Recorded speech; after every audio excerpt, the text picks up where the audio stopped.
And we're live, apparently. Hello. Following on from yesterday, if anyone could let me know if there are any issues with the sound at all, that would be awesome, because we got part way through and one of you guys couldn't actually hear. So I just want to make sure that we haven't got any technical issues. If you do find issues when you're watching the live stream, it may be that what you need to do is then watch the replay that I'm going to leave up within the group so that you can double check all of your sound settings. Now today I have some notes, I have some extra bits and pieces so that hopefully I'm a little bit more organised to answer the 3 questions, and then if there are any others that pop up as we're going through, then I can deal with those as well. So the first question that I'll be looking at is what size hook? How do I know what size hook to use with the yarn which I've selected for the Owl Shawl? Oh, sorry, excuse me. And what I'm going to do is show you where on the wall packet it actually tells you. Hi, Lynette. Where it shows you what it is that you're actually needing. The yarn that I've used for my samples is a double knit, and that needs a 4mm needle, and the 4mm hook. Yes, good morning, Lynette. And so get a little bit closer here, just so hopefully I can get this in focus for you. But on your ball of yarn, you should have this care information section. Now for me, it looks reversed. Could you let me, hi Sophie, could you let me know if this is the right way round on the video for you? But for me, it looks mirrored. Either way though, you can still see the graphics, and this is the information graphic that you need to be looking at. And this one tells you the size of the needles or hooks that is recommended for this weight of yarn, which in this case is 4mm because this is another ball of double knit. However, if you're using finger weight, lace weight, or you're moving up to something much chunkier like an Aran, then each of those yarns on the care label will show you, or will tell you, the advised hook size. Now, moving on from the hook size that is needed for the yarn you're using, the next question that I was asked was, how can I make it looser and more flowing? And one of the first things I want to say is you must block. Well, there is no must. You can obviously choose not to do that. You can choose to ignore me completely. However, there is a magic that happens when you block your shawls or block any finished item. There is a YouTube tutorial. I'll pop a link to that somewhere around, maybe in a comment, or when I re-release this as a YouTube video, I'll put a link through on the YouTube description, which takes you through the blocking process, why you would block, what happens when you block, and some before and afters. And this is a shawl, it's a sample shawl, which you're probably sick of seeing, but this is very flowy, very fluid, nice and loose. And it was made in exactly the same way as this shawl, which is the one I'm halfway through working. And this is much, as you can see, it's much more solid, it's much stiffer, but that's because it hasn't been blocked yet.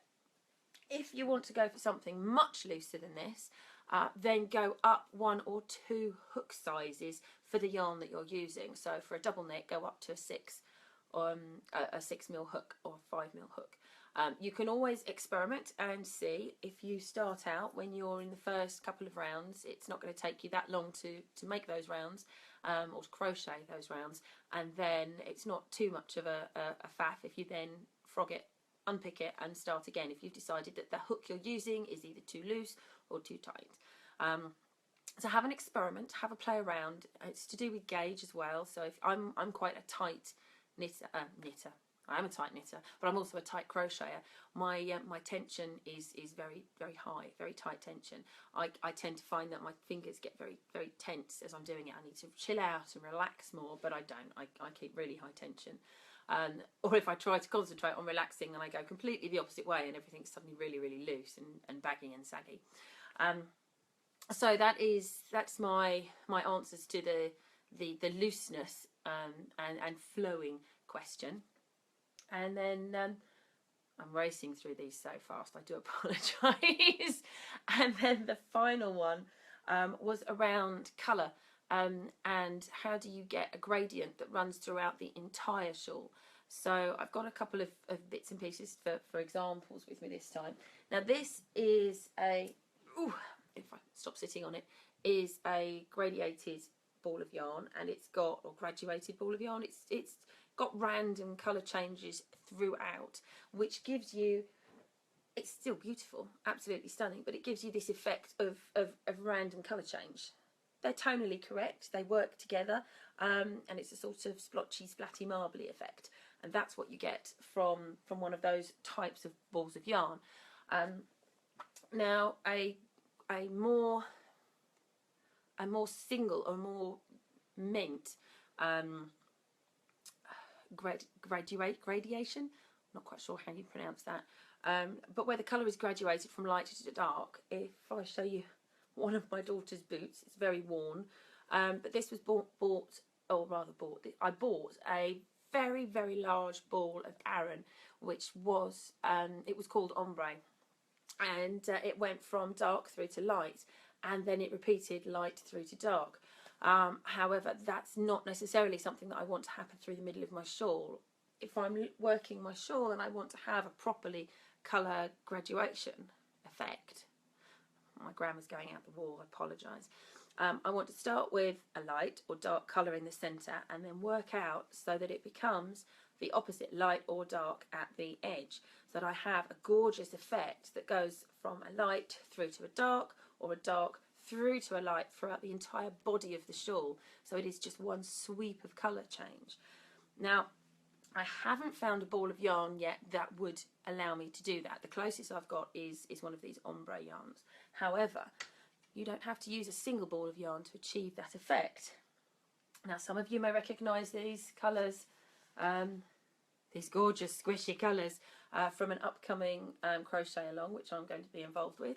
And what you can do is use 50-gram balls rather than 100-gram balls, and you can pick your colours. So these are very close together, so it's not too much of an ombre effect for those. However, with the blues and the teals, such gorgeous colours, you can see that you can start with a nice pale one and then work your way through the body of the shawl to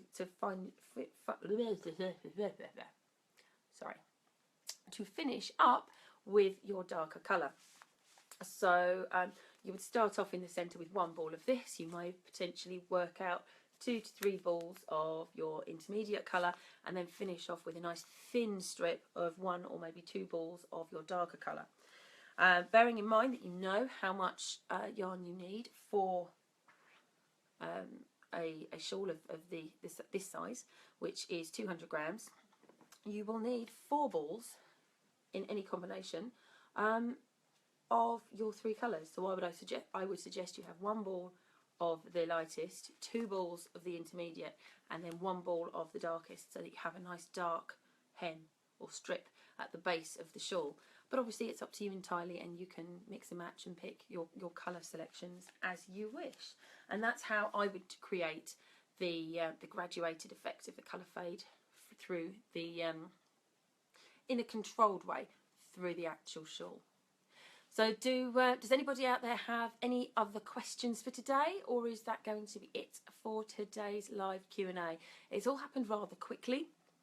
I saw there were quite a few people with all sorts of life things coming in, and they weren't able to get started on the shawl yesterday due to football matches and dogs being unwell and life in general getting in the way. So I know how that goes. You plan that you're going to start something at a certain time, and then something kicks off, or someone's forgotten something, or you've got an extra meeting, or you've got someone that you've got to pick up or take somewhere.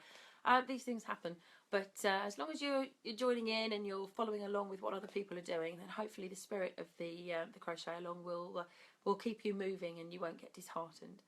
So does anybody have any other questions? I know there is a little bit of a time delay, so I'll wait a little bit longer before I disappear off. We're off today to a picnic in the park with the children and the dog, so everybody should be getting something out of that, and I will be taking my crochet along with me, because that's where I get to relax a bit. There don't seem to be any further questions. So with that, I will say goodbye for now, and I will see you again tomorrow. And if you have anything that you want me to answer in tomorrow's Q&A live feed, then please pop that on the thread in the starting to crochet group so that I know which questions need to be answered. And let me see, if you could post up any photographs of progress, if you've started, if you've not started, if you've just picked out some yarn, just so that we can all see where everybody else is at in the group. I've got some pictures from when I started. Thank you, Lynette. I've got some pictures of when I started this, which I'm including when I send out the newsletters. So each newsletter you'll see the shawl growing in the image across the top. And hopefully that will do for today, and I will see all your lovely shawls starting to grow, and I'll see you all tomorrow. Bye for now.